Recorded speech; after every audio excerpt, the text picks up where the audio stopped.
Car ಸಿಗ್ತಾ ಇದೆ. ಅಲ್ಲಿ ಒಂದು ದೊಡ್ಡ ಮರ ಇದೆ. ಅಲ್ಲಿ ಇದೆಯಾ ನಮ್ಮನೆ ಅಲ್ಲಿ. ಇವಾಗ ಒಂದು ಹುಡುಗ ಹೋದ್ರು, ಬ್ಲಾಕ್ ಕಲರ್ ಡ್ರೆಸ್ ಹಾಕೊಂಡ್. ಕಾಣಿಸ್ತಾ ನಿಮ್ಗೆ? ಇವಾಗ ಜಸ್ಟ್ ಹೋದ್ರು.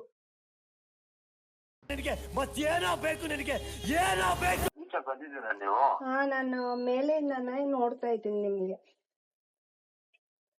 ಹಾ, ಇಲ್ಲೇ ಇದ್ದೇನೆ. ಒಂದ್ ನಿಮಿಷ. ಇಲ್ಲಿ ಬಂದೆ. ಗಟ್ಟಿ ಆಗಿತ್ತು ನಮ್ದು. ಸಿಕ್ತು ನನ್ಗೆ.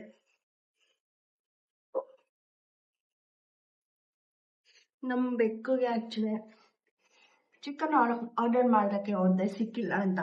ಆಮೇಲೆ ಏನೇನೋ ಆರ್ಡರ್ ಮಾಡ್ಬಿಟ್ರೆ ಫ್ರೀ ಡೆಲಿವರಿ ಅಂತ ಬರ್ಬೇಕಂತ. ಈ ತರ ಇರುತ್ತೆ ಗೈಸ್ ಹೋಮ್ ಡೆಲಿವರಿ. ಮೋಸ ಇದು. 12:46.